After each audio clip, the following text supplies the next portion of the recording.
Hello viewers, అది 2014 నెదర్లాండ్కు చెందిన ఇద్దరు అమ్మాయిలు ప్రకృతిని ఆస్వాదించడానికి సరదాగా హైకింగ్కి వెళ్తారు. వెళ్ళిన వాళ్ళకు తెలియదు వాళ్ళు ఇక ఎప్పటికీ తిరిగి రారని. వాళ్ళు గడిపిన ఒక్కొక్క రోజు వాళ్ళు చేసిన ఫోన్ కాల్ హిస్టరీని చూస్తే మనకు అనేకమైన ప్రశ్నలు వస్తాయి. ప్రపంచంలోనే one of the most mysterious కేసుగా పిలువబడి ఇప్పటి వరకు వాళ్ళకి ఏమై ఉంటుందని అనేకమైన ప్రశ్నలతో కూడిన క్రిస్ క్రేమర్స్ ఇంకా లిసన్ ఫోన్ మిస్సింగ్ కేసు గురించి ఈ రోజు మనము ఈ వీడియోలో చూడబోతున్నాము. కాబట్టి ఈ వీడియో చాలా ఇంట్రెస్టింగ్ గా ఉంటుంది. స్కిప్ చేయకుండా చివరి వరకు చూడండి. ఇప్పటి వరకు ఛానల్ ని సబ్స్క్రైబ్ చేయకపోతే సబ్స్క్రైబ్ చేసుకోండి. అప్పుడే నేను అప్లోడ్ చేసే ఇలాంటి ఇంట్రెస్టింగ్ వీడియోస్ మీకు నోటిఫికేషన్ గా వస్తుంది. Welcome to Jadi curious. నెదర్లాండ్కు చెందిన క్రిస్ క్రేమర్స్ ఇంకా లిసన్ ఫోన్ ఇద్దరు ప్రాణ స్నేహితులు. తమ చదువులు పూర్తి చేసుకుని ఎక్కడైనా టూర్కి వెళ్దామని దానికి కావలసిన డబ్బులను రెస్టారెంట్లో పనిచేసి సంపాదించుకున్నారు. తర్వాత వెకేషన్ కోసము 6 వారాలు పనామా వెళ్దామని డిసైడ్ చేసుకుని బయలుదేరారు. అది మార్చి 15, 2014.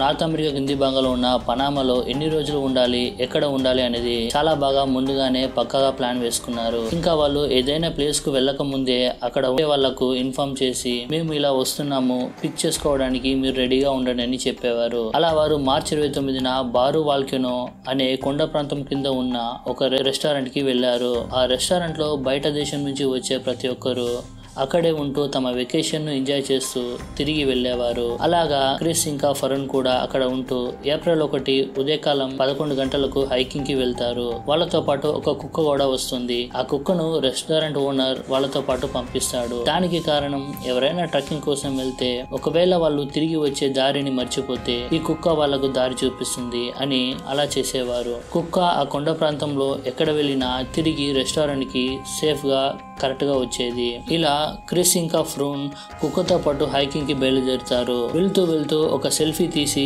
ఫేస్బుక్ లో పోస్ట్ చేస్తారు. ట్రెక్కింగ్ వెళ్లిన వాళ్ళు రాత్రి చీకటి పడ్డా కానీ రెస్టారెంట్ కి తిరిగి రాలేదు. కానీ వాళ్ళతో పాటు వెళ్లిన కుక్క మాత్రము తిరిగి వచ్చేసింది.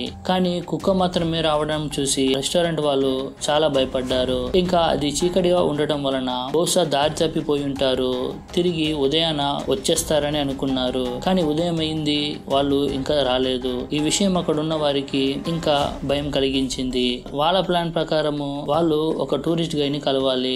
అందుకు కూడా వారు రాలేదు.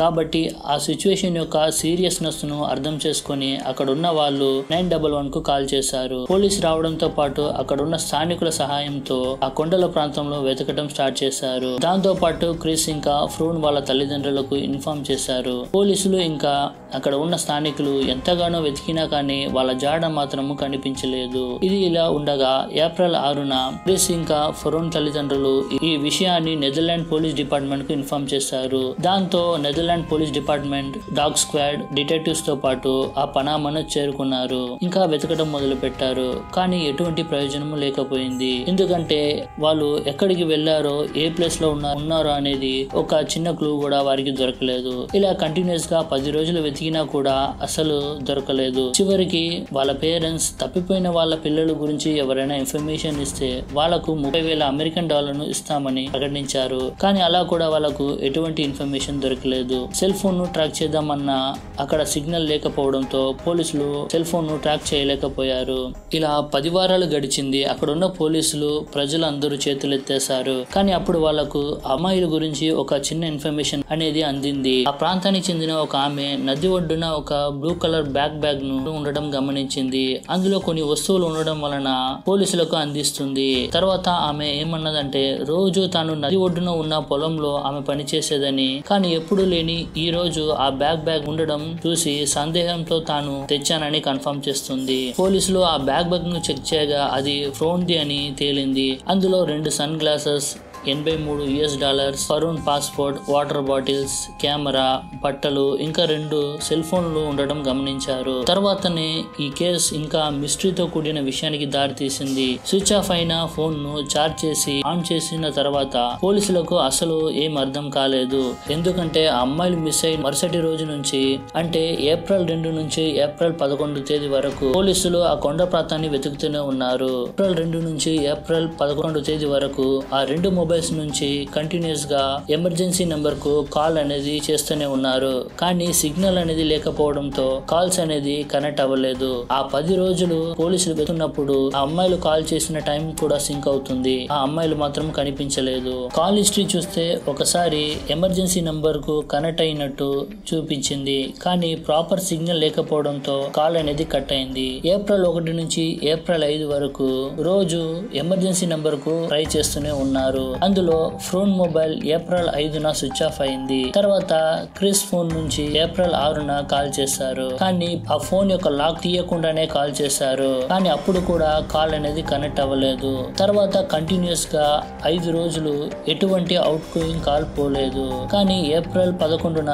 తిరిగి ట్రై చేశారు. అది కూడా కనెక్ట్ అవ్వలేదు. తర్వాత ఫోన్ స్విచ్ ఆఫ్ అయ్యింది. ఆ బ్యాగ్ లో ఉన్న కెమెరాను ఆన్ చేసి చూస్తే ఏప్రిల్ 8 మిడ్నైట్ 1 నుంచి 4 గంటల సమయంలో సుమారుగా 90 ఫ్లాష్ ఫొటోస్ ను ఆ కెమెరాలో తీసినట్టుగా కనిపించింది. చాలా వరకు ఆ పిక్చర్స్ డార్క్ గా ఉండడం నోటీస్ చేశారు. ఇంకా కొన్ని ఫొటోస్ లో ఏదో పక్కన ఉన్న బండరాయిని తీసినట్టుగా ఉన్నాయి. కానీ ఆ ఫోటోలో అనుమానించేంతగా ఏమీ లేదు. ఆ బ్యాగ్ ఎవిడెన్స్ గా దొరికిన నది ప్రాంతం నుంచి పోలీసులు తిరిగి ఆ అమ్మాయిలను వెతకడం మొదలు పెట్టారు. నది తీరాన వెతుక్కుంటూ వెళ్లడంతో కొన్ని కిలోమీటర్ దూరంలో అడవి ప్రాంతంలో క్రిస్ యొక్క జీన్స్ ప్యాంట్ దొరికింది. 2 నెలలుగా వెతకడంతో చివరకు వాళ్లకు ఒక ప్లేస్ లో ఒక షూ ఇంకా కొన్ని ఎముకలు దొరికింది. ఇంకా ఆ ఎముకలలో మాంసం అంటుకుని ఉండటం వలన దానిని తీసుకుని DNA టెస్ట్ చేశారు. ఇంకా అది క్రిస్ ఇంకా ఫరోన్ ఎముకలని ఫారెన్సిక్ డిపార్ట్మెంట్ కన్ఫర్మ్ చేశారు.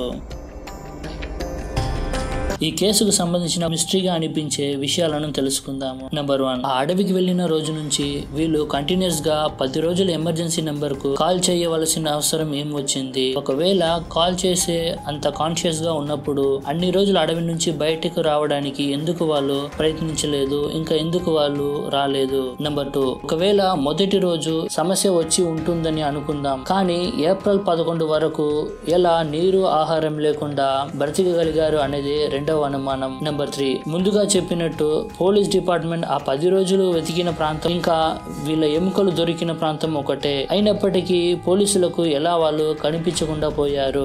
నెంబర్ 4, ఏప్రిల్ 8న మిడ్నైట్ 1 నుంచి 4 గంటల వరకు సుమారుగా 90కి పైగా ఫోటోలను కంటిన్యూస్ గా తీయడానికి కారణం ఏంటి? నెంబర్ 5, వాళ్ళ ఫోన్స్ ను పరిశోధించి చూసినప్పుడు ఏప్రిల్ 6 తర్వాత క్రిస్ ఐఫోన్ ను అన్లాక్ చేయడానికి పిన్ నెంబర్ ను చాలా సార్లు తప్పుగా ఎంటర్ చేశారు.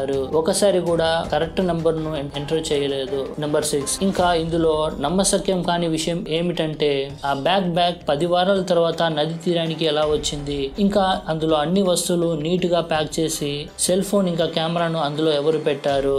సో వ్యూవర్స్, ఈ వీడియోని చూసిన మీరు ముఖ్యంగా అమ్మాయిలైనా సరే అబ్బాయిలైనా సరే టూర్ కి వెళ్ళేటప్పుడు లేకపోతే హైకింగ్ ఇలాంటి ప్రమాదకరమైన ప్రాంతానికి వెళ్ళేటప్పుడు ఎప్పుడైనా సేఫ్టీని చూసుకోండి. ఇలాంటి సంఘటనలు చాలా జరుగుతుంది కాబట్టి ఎంత జాగ్రత్త ఉంటే అంత మంచిది. ఈ విధంగా ఈ యొక్క మిస్సింగ్ కేసు అనేది చాలా మిస్టరీతో కూడి ఇంకా అనేకమైన ప్రశ్నలతో ఇప్పటి వరకు సాల్వ్ చేయలేకపోతున్నారు. ఈ కేసు గురించి మీరేమంటారు అనేది కామెంట్ లో చెప్పండి. వీడియో మీకు నచ్చినట్లయితే లైక్ చేయండి, షేర్ చేయండి. జాడీ క్యూరియస్ కు సబ్స్క్రైబ్ చేయండి. మళ్ళీ ఒక ఆసమైన వీడియోతో మీ ముందుకు వస్తాను. Until then bye.